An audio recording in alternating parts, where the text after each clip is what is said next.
Tonight we gather to celebrate a landmark event, a beacon of national pride and progress, the 50th anniversary of the University of the Bahamas. In celebration of this impeccable milestone, we explore the distinguished history of our nation's leading tertiary institution, from its humble beginnings as a college of the Bahamas to its elevation to university status. UB has been at the forefront of higher education in our nation, molding minds and shaping the future of countless Bahamians.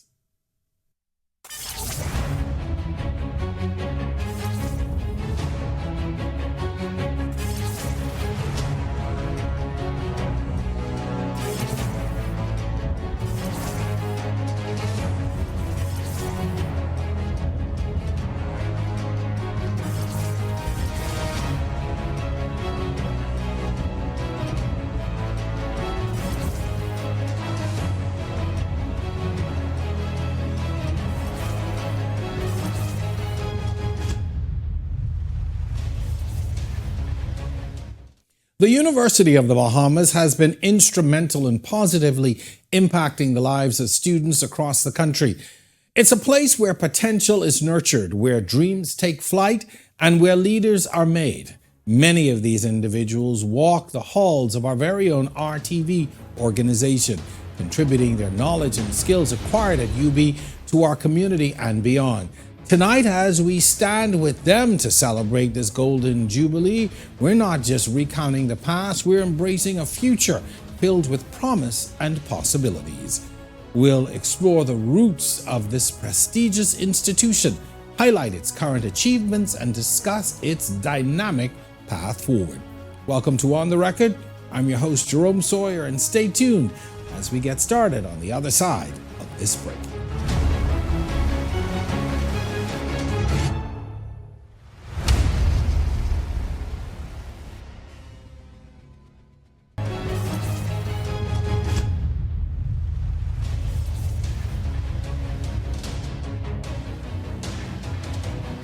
This is On the Record. We're taking a journey back to the University of the Bahamas' founding as the College of the Bahamas. We'll explore the pivotal factors that led to its founding and the visionary efforts that laid the groundwork for higher education in our nation.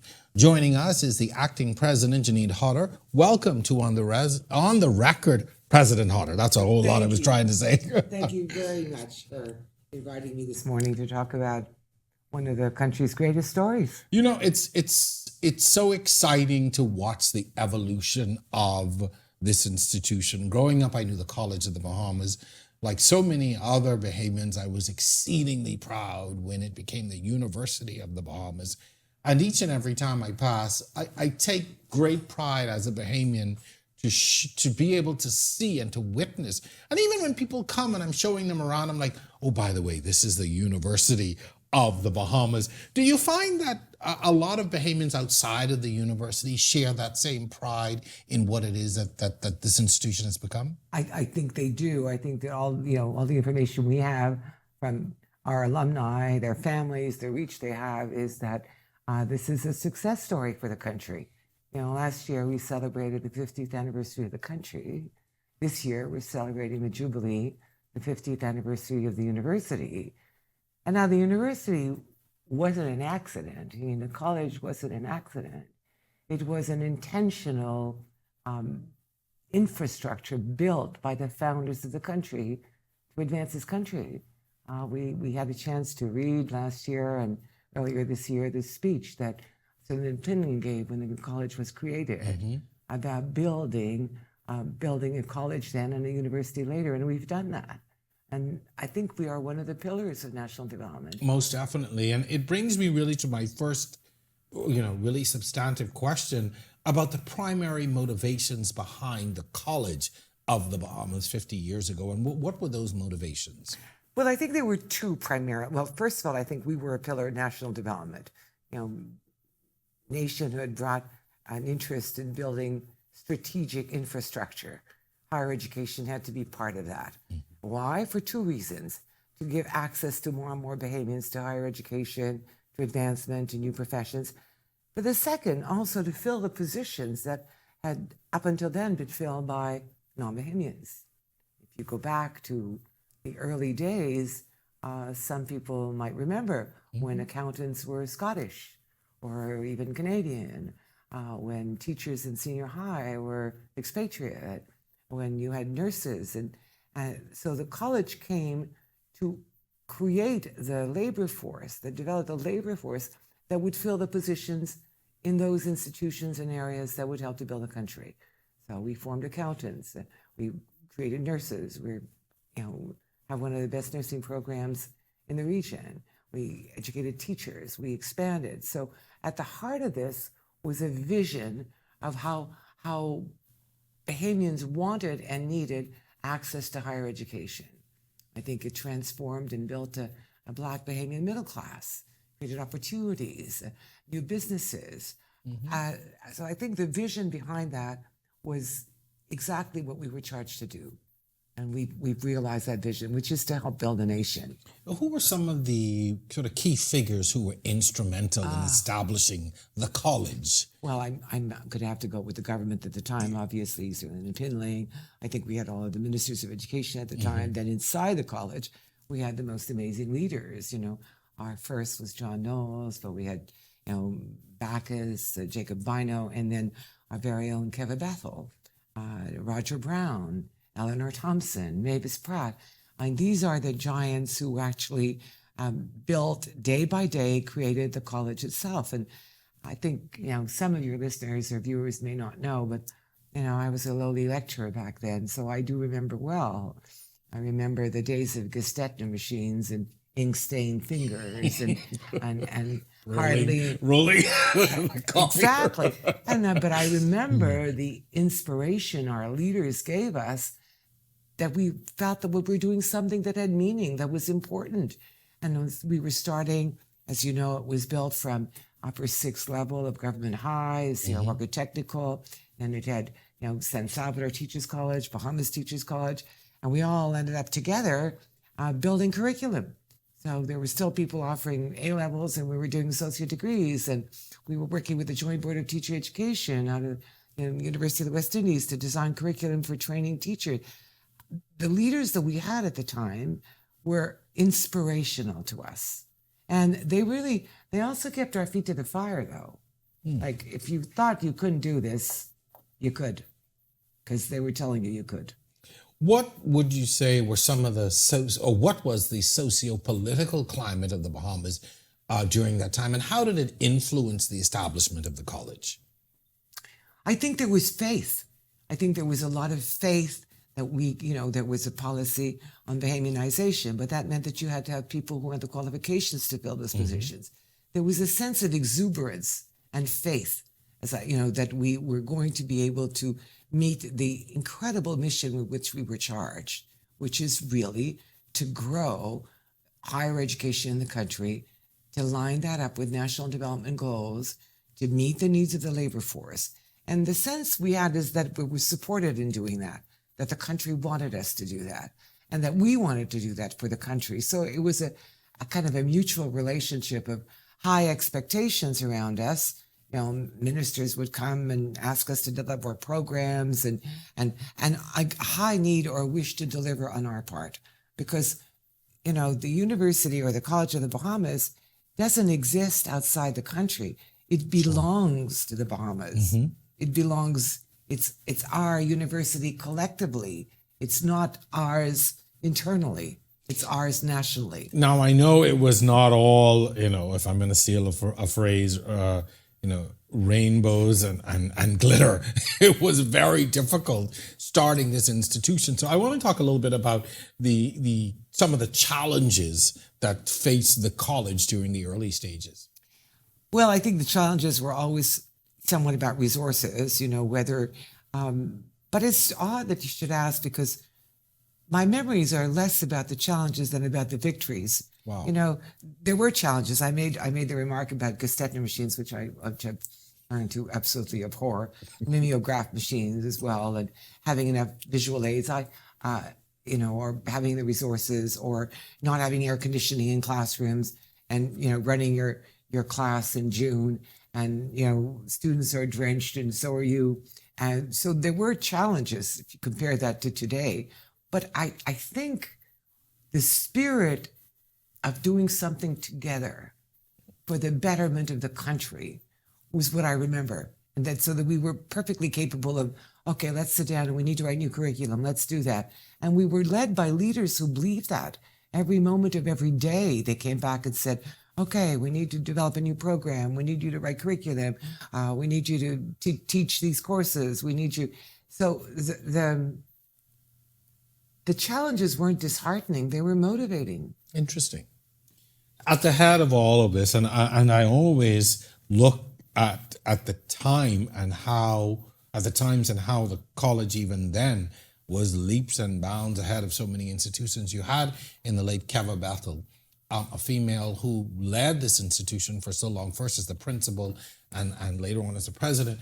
But when the rest of the country was struggling to find a place for women in leadership, the college was being led by a woman. Well, Dr. Keva Bethel was, an extraordinary woman. She was inspirational. At all, 5'1" of her, slight, gracious, quiet. Had very unassuming if you saw her moving about. A will of steel, Yes. Warmth. But she wasn't the only one. There was also people, I said, Eleanor Thompson, there was Ruby Major, who was the chairman of the division, which I was. These were women that really gave meaning to what we did because they believed in what we did. And I don't think I can overemphasize the importance that meaning gives to work you do. So just watching, Dr. Bethel as she chaired a meeting, as she invited us to consider, and as she also created a team around her, people like Dr. Roger Brown, who was our first registrar. She created around her a team of people that shared her vision and made us want to go in that direction. And it seemed somehow we believed in it. And believing in it and being willing to put the hours and the work to do it was really critical in the early days of the College of the Bahamas. And some of it was funny, like we were struggling, if it rained on the tin roof, you couldn't give a lecture, so you had to find another room. But you working at the College of Bahamas gave meaning to everyone who worked there. And we were led by leaders who reinforced that sense that we are committed to doing something that's important for the country. And I'm going to say that I want that to be true today as well, but I'll let you. Sure. How did the vision for the college then align with the national aspirations of the Bahamas? Here we are, a fledgling country trying to find its way, and right behind is a college now trying to be a part of that. And so were the visions aligned? Were they closely aligned? The visions were very aligned. I'm going to add and maybe come back to what I mentioned earlier, that we had a lot of non-Bahamian members of the labor force in accounting, in education, even in nursing. And I think that part of the vision of the country was to Bahamianize those professions. And the college was the way to do that, to make sure that we would provide high quality, well-educated, exquisitely trained professionals in fields that had not been available to Bahamians for the most part, except for those who've been able to afford to study abroad. So we were very, very aligned with the transformation of those professions, the Bahamianization of those, which was also, tremendously important to the country and politically important as well. So yes, I think we were very aligned with national development goals, and the government trusted us to do that.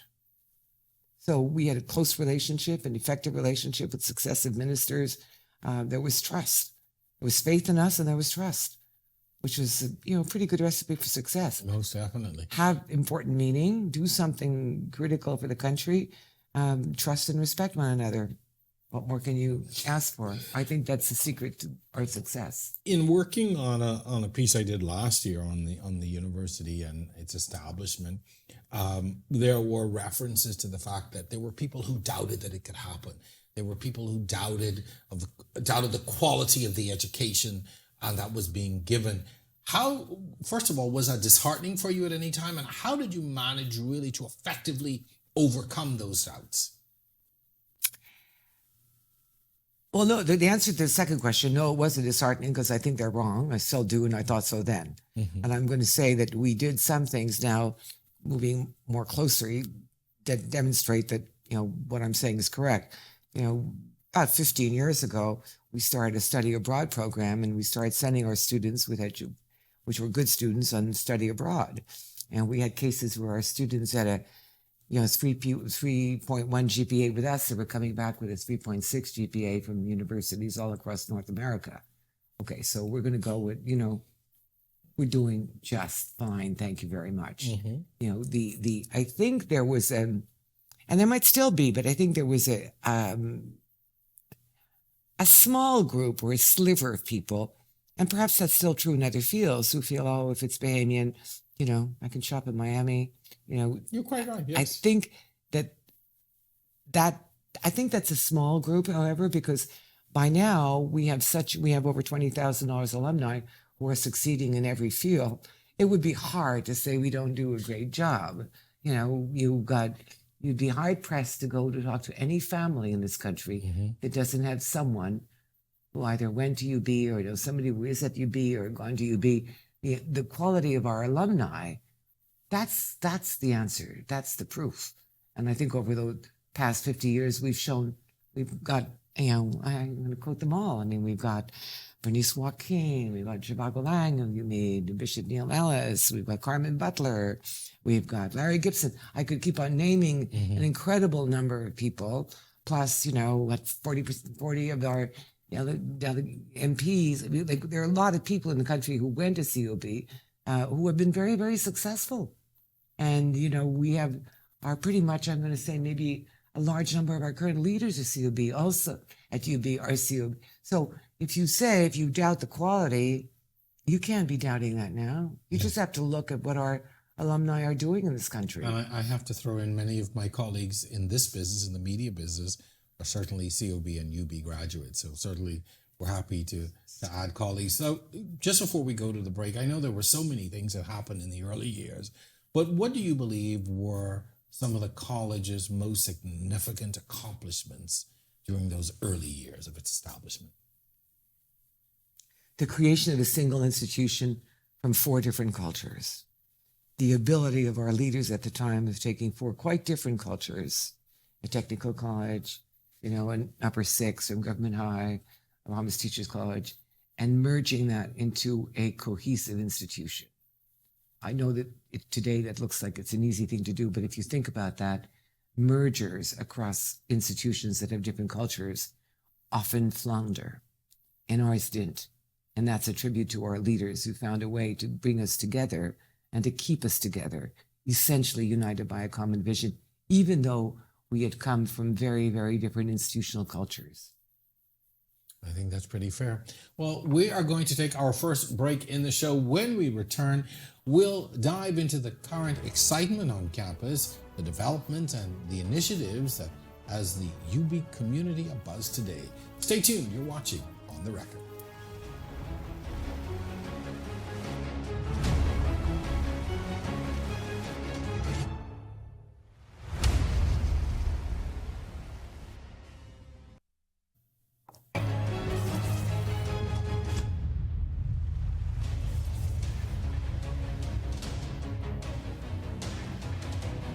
And welcome back. As we return, we focus our discussion now on the transformative developments at the University of the Bahamas.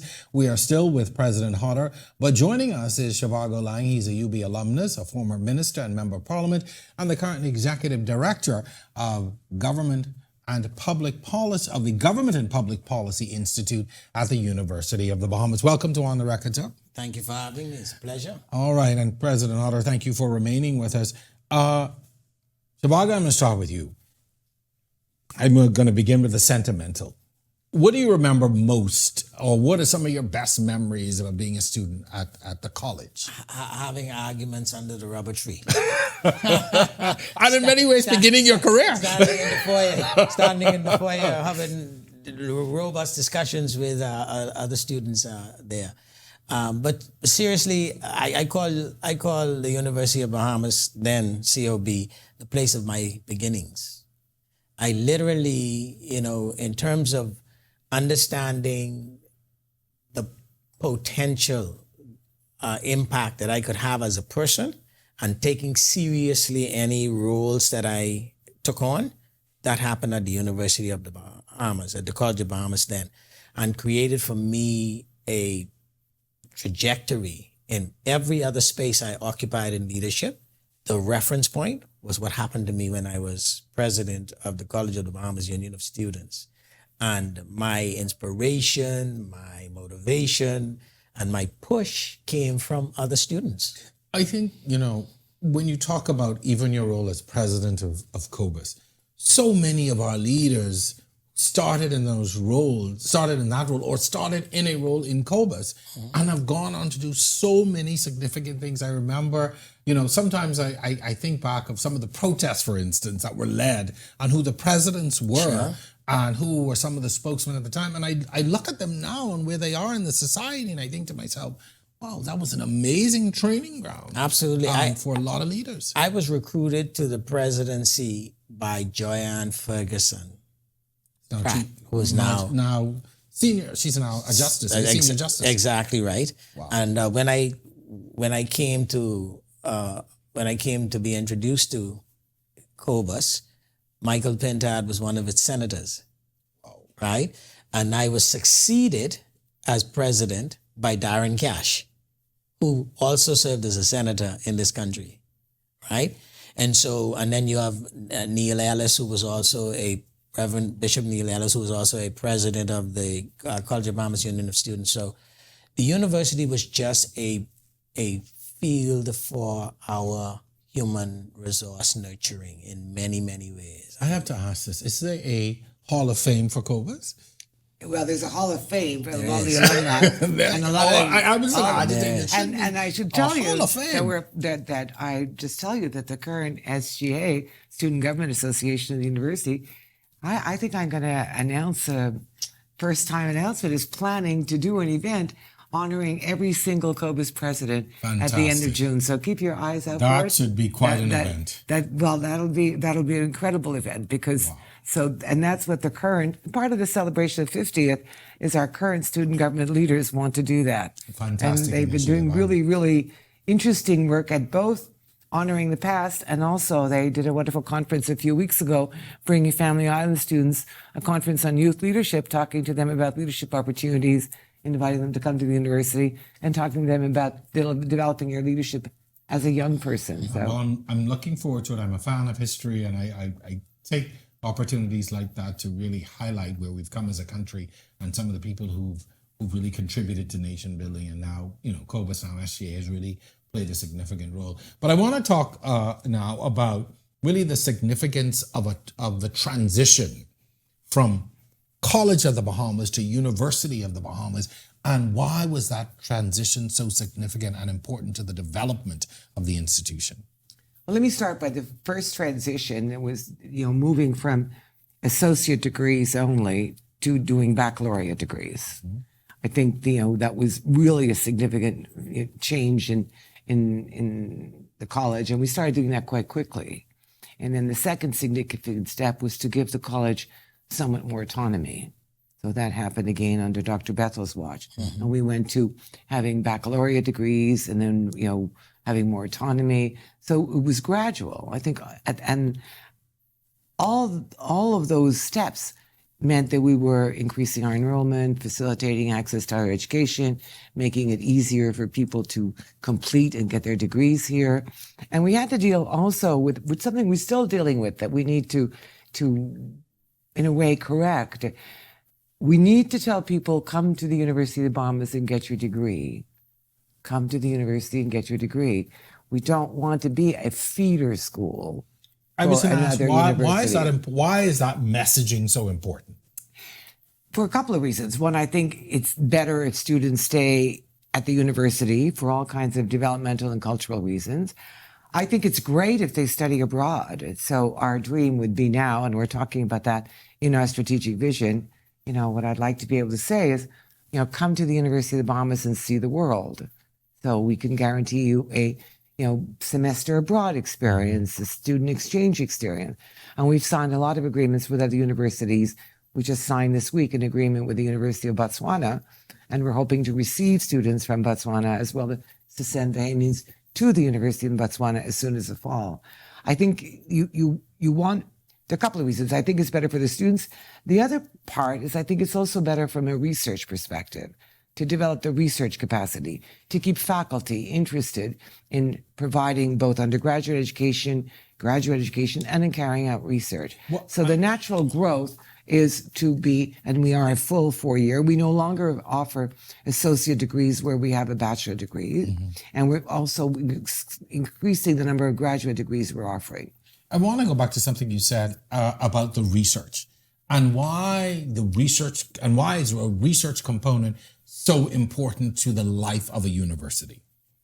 Because universities are places that build and transmit knowledge. That's what they are. Well, they also build character. They also build character for the presidents because they have to deal with the, student presidents. So it's character building as well. But they're essentially about building and transmitting knowledge. That's what a university is. And so we need to be doing both, transmitting knowledge and creating it.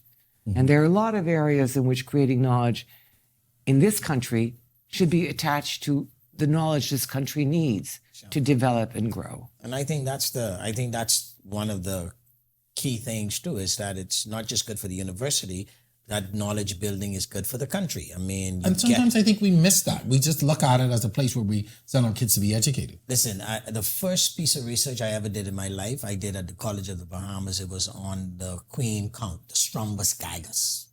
First piece of research I ever did. And it did something to me because it awakened, it really made me come alive to how knowledge can be discovered and how knowledge can impact what you do next about something, right?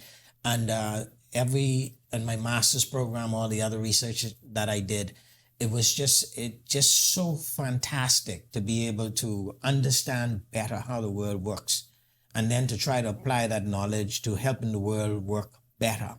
And this is what the country needs. We have a colorful effort in this country at opinionating about life. It's colorful, and I celebrate it. But the truth of the matter is, you don't advance yourself merely by opinion. You advance yourself when you come to terms with facts, with evidence, with empirical data. And so that's what the research allows us to do, to speak, to use that information in policy making, to use that information in the way we do culinary arts, in the way we do our cultural expressions, because we're now operating in a realm of fact and truth. So how, which brings me directly to my other question, which I had hoped to ask earlier, but talk to us about your role as the Executive Director of Government and Public Policy of the Government and Public Policy Institute at the university. And what does that role involve? Well, we are a think tank. And our job is to inject into the public dialogue about matters related to government affairs, evidence, research-based information. So you see, I'm on a talk show, and I talk a lot on the talk show, opinionating sometimes. I try to give facts, but you seldom hear us speak from the Government and Public Policy Institute unless we bring out a piece of research, right? So we have a living wage study that we've done. We've done a study for the government on economic recovery and these kinds of things, because what we're trying to do is provide that substantiated input into the public dialogue. We also do training of people who are engaged in public policy. So we would have now trained almost 100 public officers in stages of training that involve development of their leadership skills, development of their understanding of public policy and administration, and then they siphon off into some specific areas for, like, for instance, finance, national statistics, etc. And so that's the role that we play, to try to help the government, private sector, and others, from a research and evidence-based perspective, approach matters of public policy, things that relate to what the government does about the challenges we face. And I have to ask, this is an excellent program, much needed, and I'm sure there are others. Are these the things, though, that you think are missing from the discussion about the university and the work that you do? Are these the things that are sometimes missing from the public space, and people just see you as an institution of higher learning, as opposed to affecting real change and affecting national development and assisting? Are these sometimes the conversations that are missing? Well, I think that we have research projects that we need to make, to make people more aware of. I'm going to start by saying people are touched immediately by, whether their child is going to UB or their cousin, but people are also touched by research projects and outcomes we've done. We have an interesting study underway right now on blue holes in New Providence. I mean, there's more than you think there are. And what's the market value and how do you protect them?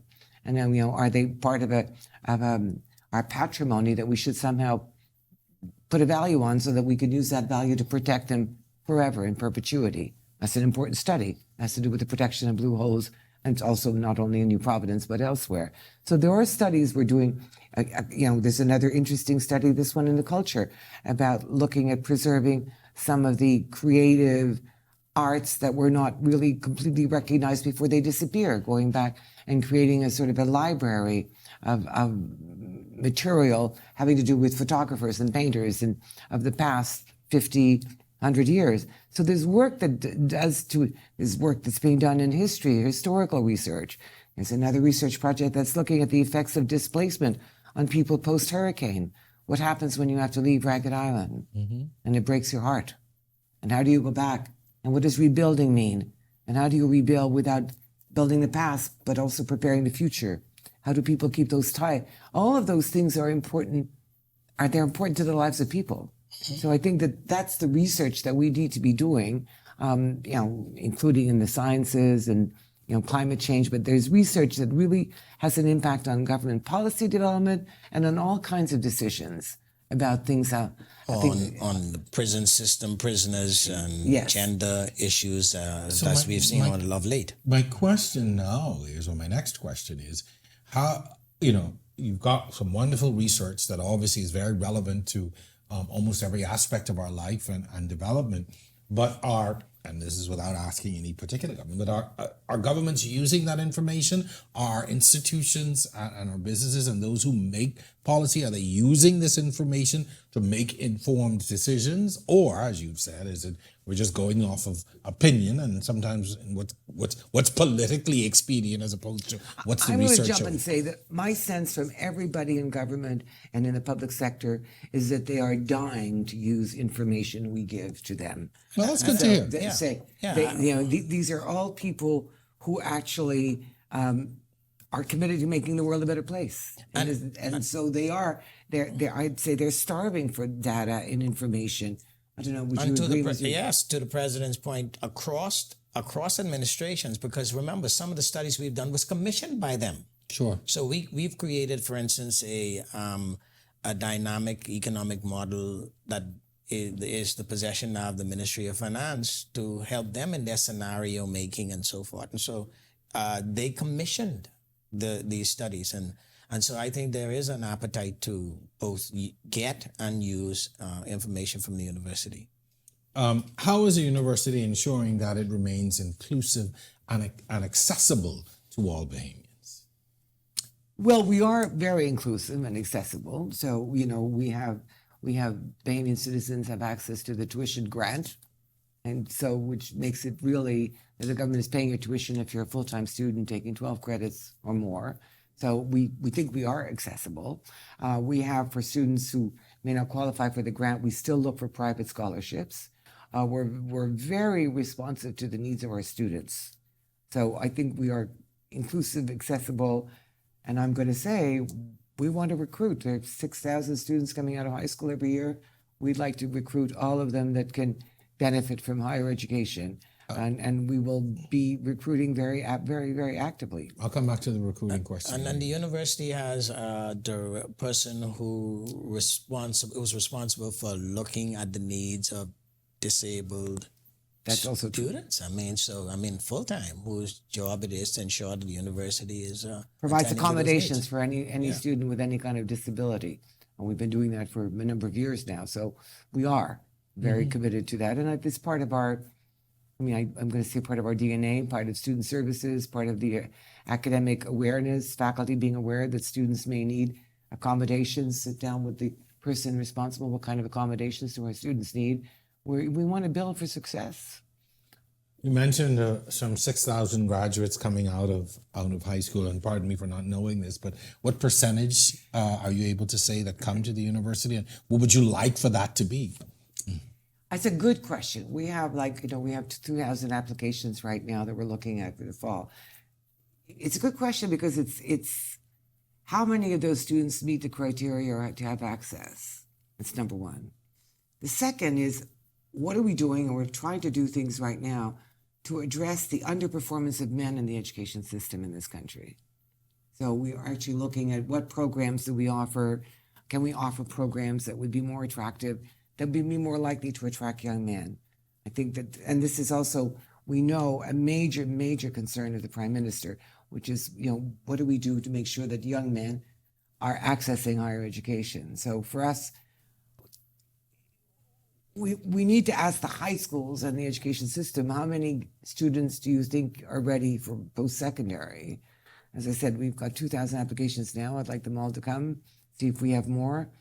But we also want to recruit the very best students and keep them. Can you give us an estimate out of the 2,000, how many on an annual basis may be accepted?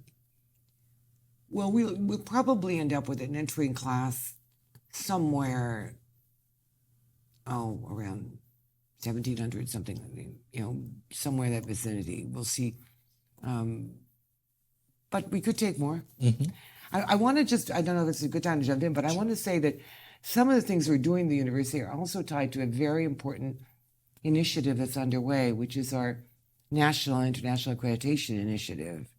So with just 2 minutes on that, just saying that we are looking at every single thing we do. We're putting the university through an MRI.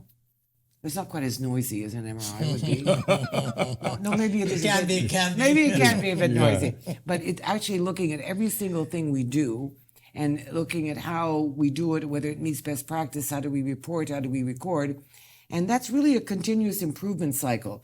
So every time we find that we've done something, we evaluate it, did it work, and if so, do we need to change it? So we're really deep into looking at everything, student learning outcomes, from things that happen in the classroom to how often do we clean the classrooms and what state are the bathrooms in. And so we're putting the universities through a very rigorous process of self-analysis at the moment. And it's going to be a pattern. So I want to be able to say that we're not just going to be able to say we're great, we're going to be able to give you data and show it. Again, very important when you're talking about a university environment and being able to provide that. Zhivargo, how much of a country's success really is tied to the success of a university like UB? I think a great deal could be tied to a university's So what success. are we missing, or what needs to happen so that we can I don't know benefit that. I don't know so much that we're missing. I think the president alluded to it. I think we're talking about scaling up the impact, right? Because the university is there and it's producing fantastic results. We talk about names from the university mostly in political realms and so forth, and maybe even some religious realms. But I serve on the board of a graduate of a company that's of a graduate of the University of Bahamas. I work with an ambassador in this country who is a graduate of the University of the Bahamas, whose impact across many sectors of this economy, I think, is hard to even calculate, right? But a graduate of the university. So whether it's the economic, political, or social or religious sphere, we have the university making its impact through its human resource development, efforts in the students of the university. And so that's where the country gets to see the impact. Sometimes it's not just one thing or one person. It's just the collective impact of the people who've passed through there. And you don't see what it's doing, because it's not about grades and degrees. It's about minds. You walk into that place and you're a child, expectant and aspirational, and you're excited, and then something happens, and now you're an adult, knowing, not thinking, knowing I can impact this world. And that's what we have seen. And so what we are as a country today, in many, many ways, reflects what the university, the College of the Bahamas, has done. You've talked a bit about, putting the university through what you describe as an MRI. But I want to go back to something that you mentioned that's a part of, that I had laid out for a part of this discussion, and really the autonomy of the university, and how gaining that autonomy was able to help you to grow. And how important is that? I want to talk about the importance of that, because I think sometimes we see the university as a part of an educational system. And so I want to talk a little bit about that. Well, I'm happy to talk about that. I want to start by saying we are a publicly funded university. That's the definition of what we are. We're not the government's university. We are a publicly funded university. Thank you for clarifying. So whenever people think that it's just government, well, we're not. We're a publicly funded university, a model for which exists the world over in several countries. They are a publicly funded university. We are autonomous. Our legislation on the University of the Bahamas Act specifies that we are free of any direction from any agent outside our governing board. And our governing board is made up, as is the case in a lot of publicly funded universities elsewhere, of community members that are selected by other community members, faculty, staff, students, alum, and some that are selected by government nominations, but they do not dominate the board, by the Minister of Education, the Prime Minister, the Leader of the Opposition. So that's our governing board. That's the authority. And we are independent of government in the decisions that we make. And we've been very, very, very lucky that all of the boards that we've had have been very conscious of that and taken their responsibility to assume the governance of the institution very seriously. So we are grateful.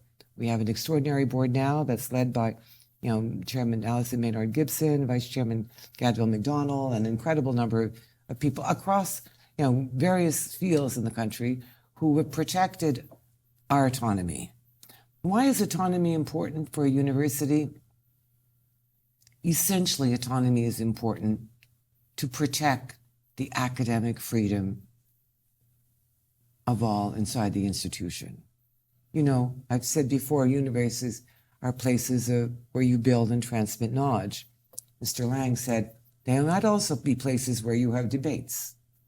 And that's an appropriate thing for a university to do.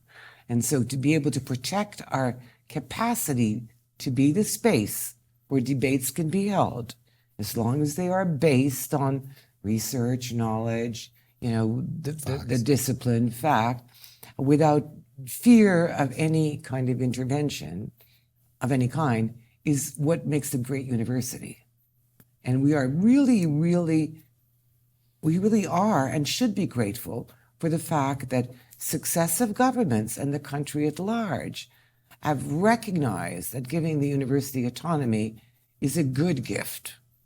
It's a good gift. It's not losing control. It's creating something better. I don't know if Mr. Laing would agree with that. I absolutely agree. I want you to imagine a university is a place of research, and research is bringing into existence new knowledge. So now you've discovered something that challenges a valued but now outdated thinking.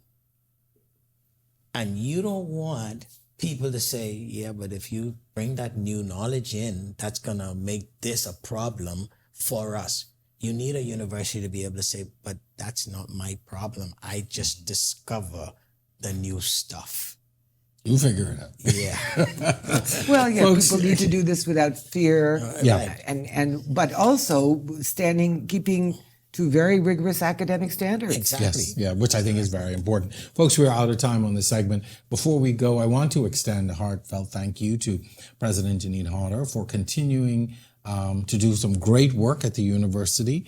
And you talked about your track record there and how long you've been there. And we thank you for your invaluable contributions to the university and certainly to tertiary education in our country. We really, really appreciate it. Thank you so very much for the great work that you do and continue to do. All right, so stay with us because we have a real treat coming up next. An academic dynamo will dive into her personal journey and the impact UB has had on her career. Mr. Zhivargo Laing is going to remain with us for this segment. We'll be back right after this short break.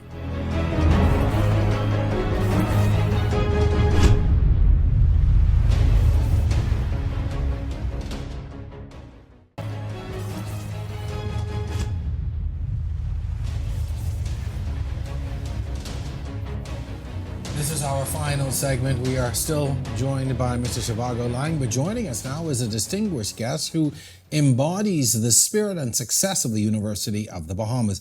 Ms. Ashawnté Russell, a dedicated biology major with a minor in chemistry, who is also making waves as a youth climate change ambassador. Their experiences at COB and now the University of the Bahamas has profoundly shaped their paths, and tonight they share those stories and insights with us. Ashawnté, welcome. Thank you so much for having me. I first want to congratulate you on being a biology and chemistry major. It's been an interesting That's experience. an interesting way of putting it, I want to say. You set it up because I studied biology and chemistry too there. Really? Yeah. No, I could have stopped at like general science. Well, first of all, welcome to the show. Thank you so much. I want to talk really bit about, first of all, your experiences at the university. And with a very basic question, what made you decide to go to the university when there were so many other opportunities out there, but you decided to go to the university like so many others?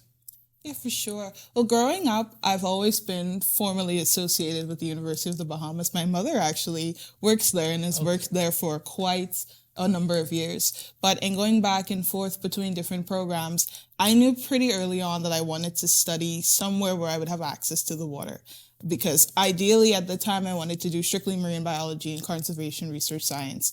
And there were a few schools that I did begin looking at, but there was a cross-cultured study that was being done in the Bahamas as well. So in doing that, taking into account the limitations and the level of access that I would want to continuously have, coming to UB was a no-brainer at that point. But ideally, I did want to study marine biology, but the degree path had no longer been in effect when I came. Nice. So what do you, in looking ahead, how do you think the university is preparing you for your future success? So it's definitely been very interesting. So it's been one part baptism by fire, another part experience with education. I have been able to develop a really good relationship with just about all of the lecturers I've come into contact with.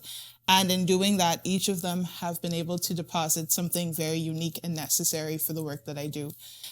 For looking at it in a future and broader context, UB has the ability to allow students to more intimately connect with the educational side of a college experience while also having a direct connection to experiences outside of school, whether that be internships, whether that be one-on-one conversations with individuals like yourself. It gives us a wider context and a more well-rounded experience. And I know for students there is a lot that is said about UB, but when it comes down to it, it's undeniable that University of the Bahamas' students are different when we enter the real world because we've had so many unique experiences. Zhivargo, you agree with that? 100%. You know, one of the things is, if you graduated from the College of the Bahamas, you were able to have credits that were transferable to 120 plus colleges and universities around the world, including a number of them that were Ivy League colleges and universities. And, you know, it also meant that you grew up quickly enough to matriculate anywhere else in the world that you went. And so the university definitely sets up the groundwork for. You say grew up quickly. Yeah, because one of the things that people don't realize is when you come from the family islands, you have a certain innocence of thinking about life that people who are in the capital city do not have per se. They have more exposure, they interact more broadly, they see more dynamism, etc. You then get in that environment with them, and now they pull you and they push you and they stretch you, and you then find yourself maturing more quickly than you might have if you were in a more rural, slower environment. This is to both of you. How do you see the role of UB in cultivating more human capital for the Bahamas? I think the President talked about what it is that UB and the college is able to achieve in the early days of helping to really help to promote the Bahamianization policy of the government of the day and putting more professional Bahamians in key roles. But how do you see the university helping to cultivate human capital even more? I really love this question. For me, when I look at it in the personal context, one of the things that I came into UB with the idea of doing was finding a unique way to give back, finding a way in which I can put in place, based on my own journey and my experiences and whatever challenges or things that worked in my own sphere, taking that in a broader context and finding a way in which I can, in one part, encourage student exposure while also cultivating more of a capital context within the country. So it's definitely been in having these conversations and in having these interactions with individuals because of UB and through UB, we've been exposed to a wider diaspora of conversations that we may not necessarily take into context when we talk about our major. Because so much of the time, especially when telling people about the work I do, they don't always associate biology with chemistry, with the broad context of environmental studies and what climate change now means for our country. And there are so many conversations that exist within climate change now. We have loss and damage. We have a fund for that. There is the entire carbon credits market that is now being categorized and catalyzed within country and within the global world now. So it opens the door to so many subsequent conversations and so many different areas of industry that will not only generate capital for university development and the continual, I guess I could say, development of student relations, but it feeds directly into our economic portfolio. And that's something that we're continuously trying to fortify within our capacity of nation building. Zhivargo, when you look at your current position as the executive director of this Institute of Government and Public Policy at the university, is that sort of one of your mandates to be able to impact the human capital of the country? Absolutely. And to your question broadly, if we get more students attending university, then you have a quantity impact on the country's human capital. The extent to which the university is now reaching out toward more research means that you're going to have more researchers and you're going to have more experts, and that's going to have that impact on the country's human capital.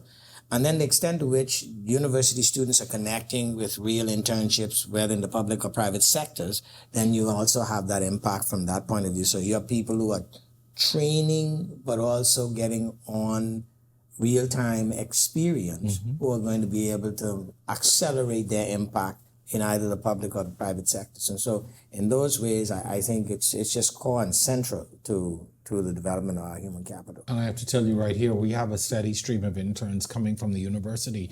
And I'm always excited to see what they bring, because for me, it's an opportunity to see what is coming from academia, and you can now incorporate into an evolving industry. I used to frequent a restaurant in the Bahamas, and I was always amazed at the high level of customer service that they had.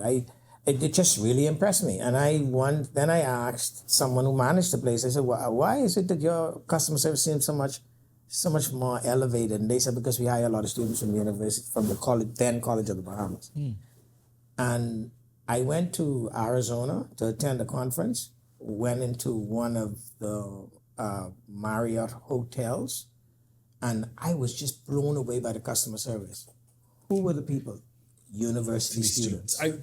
It's so interesting you said that, because a lot of times when you go, especially if you go to college towns or university towns, you have a lot of students who are either bus boys or waitresses or working in the entry level jobs. But you're right, the level of customer service or the level of service is very different. Think about it. Think about who these people are. They are Ashawntés, intelligent, articulate, ambitious people. It's an I walk and I see her. She could get all my money. Exactly. who just happen to be doing right now this first part of their funding their lives right now. But you get that better mentality in many ways of people. Of course, somebody who is in attending university could do that as well. But you just have it more concentrated with a place where people are matriculating through degrees. Sure. Ashawnté, I want to talk a little bit about your role as a youth climate change ambassador and how UB has supported your advocacy efforts. Yes, for sure. So yeah, last year I did serve as the female youth climate ambassador. Definitely was a great experience now, and definitely looking forward to see the implementations that will be taken by my successors in the coming months. But UB has served as such an amazing resource to me during that time. One of the main things that I tried to do during that term was connect and collaborate as many institutions and organizations as possible. So for me, being a university student, it went without saying that a lot of the implementations that I wanted to do had to have some form of connection to the university. So one of the main implementations and driving forces of the ambassadorship was the first Bahamas Youth Climate Conference that we held last year, July, at the university. And one of the driving forces that we strived for was to not just have students of one sphere. So we had students from as many backgrounds and as many levels. So we had the junior high school students from about 13 of the 17 major islands. And we had a host of university students. And it was wonderful in seeing that cross collaboration, because we had two different perspectives from two different spectrums of the demographic of youth, connecting and collaborating and interacting with each other. And it didn't end there. We had subsequent conversations with individuals within and across the spectrum of the university. Ms. Tamika Lundy has definitely been a resource to me during this time, because I've been able to disseminate information throughout the channel, throughout the body of the university, and it didn't just stop and start at the student context. It made it through faculty, it made it through various departments. And it helped in bringing forward that multi-sectoral conversation, because again, individuals do look at climate change and do look at environmental challenges in a silo. And it's unfortunate that that is still the case, even though it's multi-sectoral. You can't affect one end of climate change action and mitigation without consulting another. That goes from finance to social advocacy to community engagement. It's all interconnected.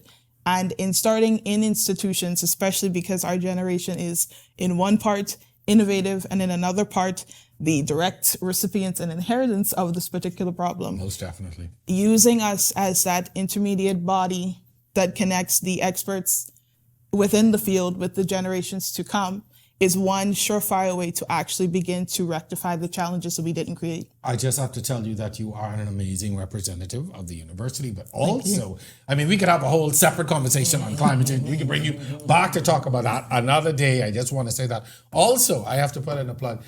Tamika Lundy, Mrs. Lundy, who you spoke of, she was then CEO. She's a COB graduate. She's now a lecturer there. We met many years ago when she was an intern from COB. I was at ZNS at the time, and she came in as an intern, started her career there. But anyway, I just want to say that, most definitely. Zhivargo, we're just almost out of time, but I want to ask you about the role of the alumni really in UB, and what is their role, and how, can they assist, or what needs to be done by the alumni really to help the UB in its future development and becoming an even greater institution?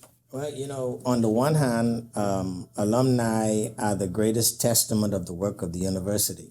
If they are impressive, people ask the question, where did you school? Mm-hmm. And you get to say the University of Bahamas. So that makes it possible for donors and others to say, you know what, that's a good university, and for parents to say, yeah, I want to send my child there. For sure. So that's on the one hand. On the other hand, of course, we have to be in a position to give back, to be able to support the university, whether that's financially or with our time or energy.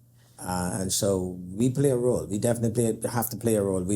I don't think some of us are doing nearly enough in that regard, but there is a significant role we can play. And as all universities have tended to flourish, where their alumni have been dedicated and committed to the growth and development of the university. All right, Ashawnté, as you've had the least amount of time on the show, I'm going to ask you your final thoughts, really, as parents, as alumni, as fellow college mates are watching, university mates are watching. Your final thoughts as this institution celebrates its 50th anniversary. For me, it's been an honor serving as a Mingo. It's been a distinguished position that I don't take for granted. And it's in one part something that, as has been iterated over and over again, coming to this institution has been in one part an experience that has pretty much shaped and oriented my entire career path. So much of the guidance, so much of the principles that has been instilled in me has come from lecturers from so many different departments. We have a rich diversity of resources within this one institution, and these individuals have connections and networks to so many different spheres that are going to help to continuously develop not just student success, but the overall representation and reputation of the college, of the university in and of itself. So a lot of the time, we as students and potential students don't take into account the richness and treasure what we have at home. So much of the time, we look outward instead of appreciating what did we have That's within. a behavior thing. Yeah, it's definitely That's a behavior thing. it's definitely that. But when I look at universities abroad, some of the times, especially in the spheres in which I work, a lot of the time when we have conversations, as was pointed out, they ask which school you go to. And I travel always with a university shirt. Like the first day when I come in, that's the first thing they see. They're like, oh, and I get to talk about it. So in final notes, just appreciating that you belong or potentially will belong to such an amazing institution. And you'll be able to contribute and continue to contribute to a legacy that is in and of itself amazing. Well, I thank you very much. And you're right, it's an amazing legacy. It's a lot for us to be proud of. I did not go to the university, but I always take great pride in, seeing what the institution is, watching how it's grown from COB to now UB, talking to graduates, to alumni, to current students who represent so well. It always makes me very, very proud to know that I live in a country that has the University of the Bahamas has done such great work. So thank you. And congratulations to you both. Zhivargo, always good to see you. Likewise. All right, we can talk climate change on another show. Yes, All indeed. right, thank you very much. All right, thanks to all of our distinguished guests today for joining us and for sharing their invaluable perspectives on the monumental journey of the University of the Bahamas. We congratulate the University of the Bahamas on reaching its Golden Jubilee, a significant milestone that not only reflects on 50 years of academic excellence, but also on its impact, fostering leaders, innovators, and dedicated citizens. Thank you, our viewers, for tuning in. We look forward to seeing how UB evolves and enriches the lives of future generations. I'm Jerome Sawyer. Until next time, good night, everyone.